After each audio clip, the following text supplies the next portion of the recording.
ولتكن منكم أمة يدعون إلى الخير ويأمرون بالمعروف وينهون عن المنكر وأولئك هم المفلحون. Assalamualaikum warahmatullahi wabarakatuh. Alhamdulillahi rabbil alamin. Asyhadu an la ilaha illallah wa asyhadu anna Muhammadan abduhu wa rasuluh. Allahumma shalli ala Muhammadin wa ala alihi wa ashabihi ajma'in. Amma ba'd. Alhamdulillah, kita puji Allah subhanahu wa ta'ala. Pada kesempatan ini kita kembali bertemu pada kanal YouTube ini untuk melanjutkan kuliah online kita. Pada kuliah kita kesempatan ini insyaallah kita akan menyampaikan materi ilmu pengetahuan menurut Islam. Ilmu pengetahuan dalam Islam memiliki karakteristik khas yang berbeda secara fundamental dengan ilmu-ilmu yang dikembangkan di dunia barat, baik landasan, sumber, sarana, dan metodologinya. Dalam Islam, ilmu pengetahuan memiliki landasan yang kokoh melalui Al-Quran dan Sunnah, bersumber dari alam fisik dan alam metafisik yang diperoleh melalui indera, akal, dan intuitif atau hati. Tentu cakupan ilmunya sangat luas, tidak hanya menyangkut persoalan-persoalan duniawi, namun juga terkait dengan permasalahan ukhrawi. Di antara problem besar yang dihadapi umat Islam di era modern adalah redupnya etos keilmuan di kalangan kita umat Islam dan munculnya dunia barat sebagai penguasa ilmu pengetahuan dan teknologi. Problem pertama yaitu rendahnya etos keilmuan, menjadikan umat Islam terisolir dari dunia keilmuan global. Kondisi ini tentu sangat ironis karena di era klasik selama kurang lebih 6 abad umat Islam berada pada garda depan dan tentu menjadi kiblat dunia dalam pengembangan ilmu.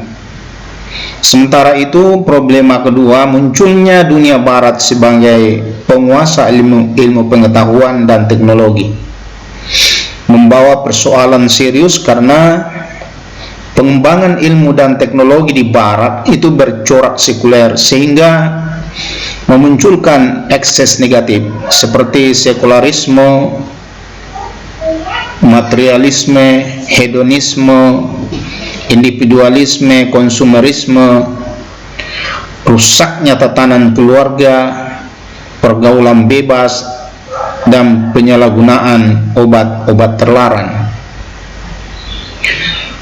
Fenomena ini seharusnya membuat umat Islam sadar untuk segera menata diri guna menghidupkan kembali etos keilmuan sebagaimana pernah dialami oleh umat terdahulu pada masa klasik, di mana kaum muslimin pernah menjadi kiblat dalam keilmuan. Segala atribut kebodohan yang sering diatributkan kepada umat Islam itu harus disingkirkan dengan memunculkan kembali budaya keilmuan.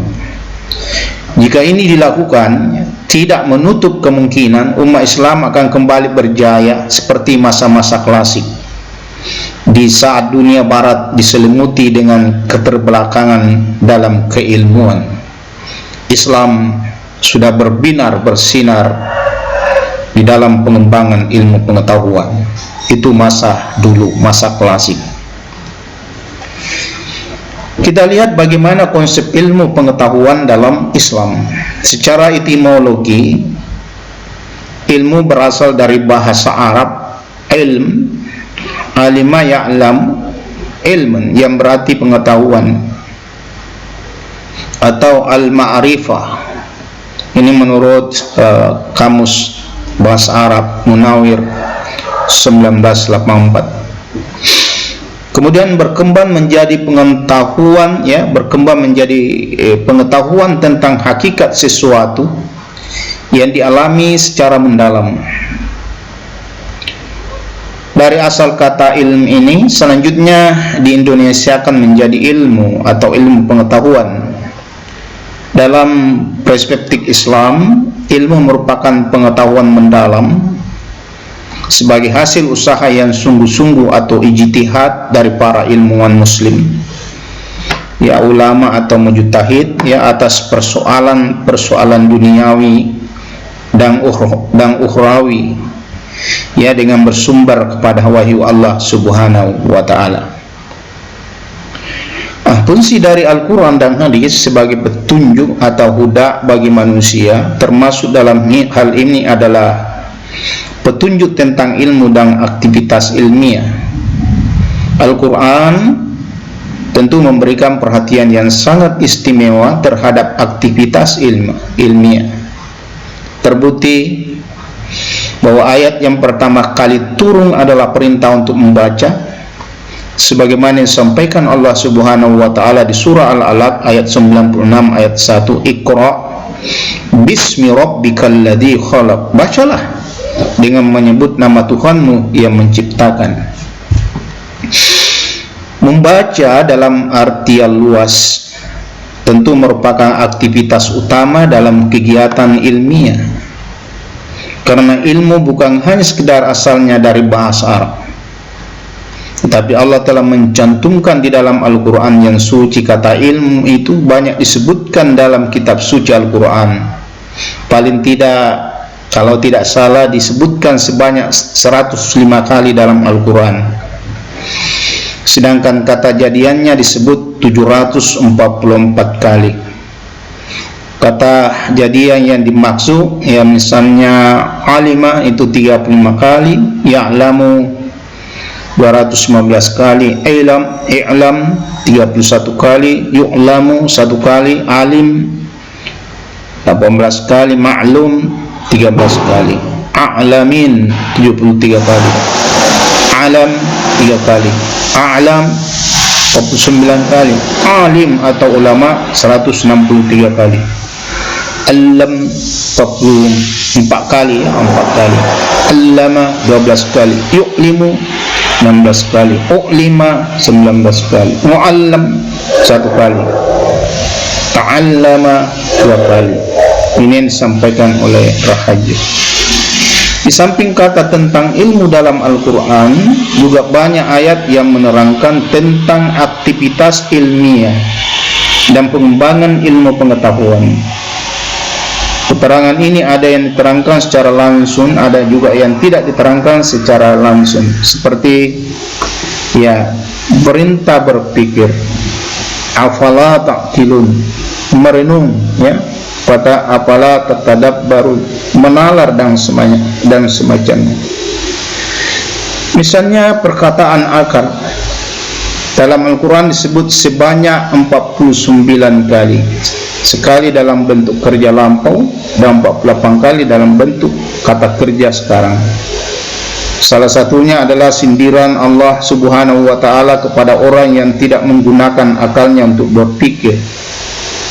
Hal ini disebutkan dalam Al-Quran surah Al-Anfal ayat 22, inna syarrad dawab indallahi summun bukmun alladzina la ya'qilun. Sungguhnya binatang atau makhluk yang seburuk-buruknya pada sisi Allah ialah orang yang pekat dan tuli, yang tidak mempergunakan akalnya.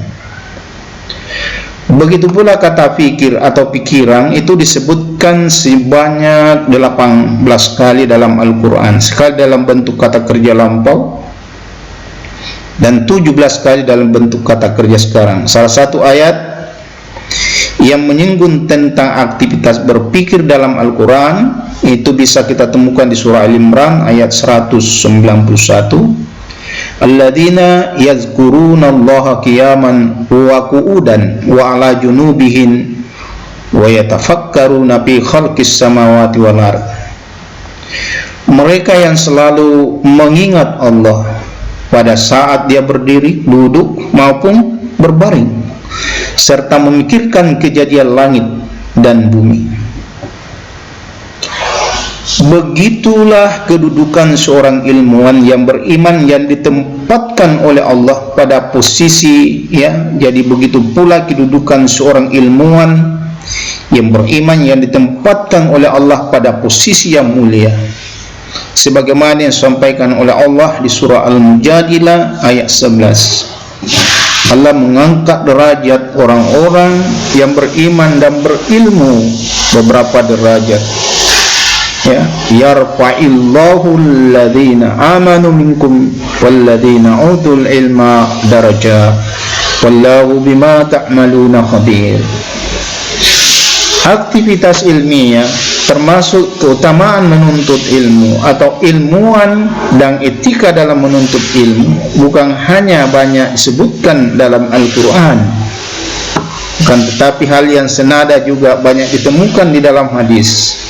Di antaranya adalah kewajiban menuntut ilmu, sebagaimana yang disampaikan di dalam hadis yang diriwayatkan oleh Ibnu Majah yang disahihkan oleh Syekh Albani, talabul ilmu faridatan ala kulli muslimin. Menuntut ilmu merupakan kewajiban bagi setiap muslim. Hadis riwayat Ibnu Majah. Begitu pula kepada orang yang meninggalkan rumahnya dengan maksud untuk menuntut ilmu. Mereka mendapatkan keistimewaan dengan berupa pengawalan dari malaikat.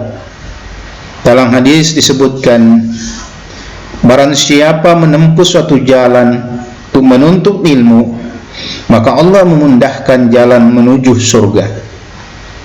Sesungguhnya para malaikat membentangkan sayapnya untuk orang yang menuntut ilmu karena ridha atas apa yang mereka lakukan.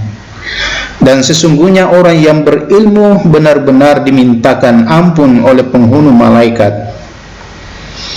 Mereka dimintakan ampun oleh penghuni langit, yaitu malaikat, dan bumi, bahkan oleh ikan-ikan yang berada di dalam air. Seorang penuntut ilmu yang meninggalkan rumahnya dengan maksud menuntut ilmu, Allah akan memberikan proteksi dengan mengeringkan malaikatnya untuk memberi perlindungan dengan kedua sayapnya, sehingga mereka akan selalu tenang dalam perlindungan Allah Subhanahu wa ta'ala. Bahkan malaikat memberi hormat kepada mereka dengan cara meletakkan sayapnya kepada sang penuntut ilmu. Disebutkan dalam hadis, wa innal malaikah latada'u ajnihataha radan rida litalibil ilm. Sungguhnya malaikat meletakkan sayapnya sebagai tanda ridah pada penuntut ilmu. Hadis riwayat Abu Daud, Ibnu Majah, dan ini menurut Syekh Albani hadis ini sahih. Bukan hanya dilindungi oleh Allah melalui malaikatnya, bahkan mereka yang keluar meninggalkan rumahnya digolongkan orang-orang yang berada di jalan Allah Subhanahu wa ta'ala sampai ia kembali ke rumah mereka masing-masing, sebagaimana disampaikan dalam hadis, man harada fi talabil ilm fa huwa fi sabilillah hatta yarji'. Barang siapa yang keluar dalam rangka menuntut ilmu, maka dia berada di jalan Allah sampai ia kembali. Hadis riwayat Muslim. Demikian pentingnya dalam menuntut ilmu, sehingga seorang penuntut ilmu digolongkan orang yang berada di jalan Allah sampai ia tiba kembali ke rumahnya. Sehingga misalnya, ya, jika seseorang meninggal dalam perjalanan menuntut ilmu, maka pahalanya sama dengan orang yang jihad di jalan Allah Subhanahu wa ta'ala. Allahu a'lam. Nah, beberapa penjelasan dalam Al-Quran dan hadis yang dipaparkan ini menjadi bukti bahwa paradigma ilmu dalam Islam adalah teosentris. Oleh karena itu, Dalam Islam, hubungan antara ilmu dengan agama Islam sangat berkaitan erat sekali dan memperlihatkan relasi yang harmonis. Ilmu tumbuh dan berkembang sejalan dengan ajaran Islam. Ulama dulu cendekiawan Muslim hidup berdampingan, saling menopang.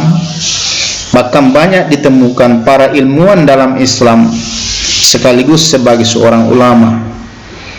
Sebagai contoh, Ibn Rushd di samping sebagai ahli hukum Islam, beliau juga pengarang kitab Bidayah Al-Mujtahid.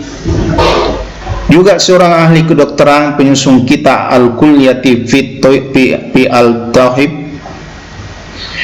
Inilah yang membedakannya dengan agama lain, khususnya agama non-Islam di Barat, yang dalam sejarahnya memperlihatkan hubungan kelam antara ilmu dan agama. Hubungan yang tidak harmonis atau disharmonis nampak dengan memberikan hukuman yang berat kepada para ilmuwan yang teorinya dan temuannya bertentangan dengan dogma rumah ibadah. Hal ini terbukti pada diri Nicolaus Copernicus yang dipenjara dan menemui ajalnya di dalam penjara pada tahun 1543 Masehi. Termasuk yang dialami oleh Mikhail Serpent yang mati dibakar tahun 1553 Masehi. Dan tidak kalah tragisnya, Giordano Bruno dibunuh pada tahun 1600, serta Galileo Galilei yang meregang nyawa di penjara tahun 1642 Masehi. Hal inilah yang menunjukkan bahwa hubungan agama dan ilmu di Barat tidak harmonis. Oleh karena itu, para ilmuwan meninggalkan agama dalam melakukan aktivitas ilmiah. Akibatnya, ilmu di Barat berkembang dengan paradigma antroposentris, yaitu paradigma yang menempatkan manusia sebagai pusat pengalamannya. Segala pengalamannya dan manusialah yang menentukan segalanya, sehingga menggusur sama sekali paradigma teosentris, yaitu paradigma yang menempatkan Tuhan sebagai pusat dan sumber segala kehidupan.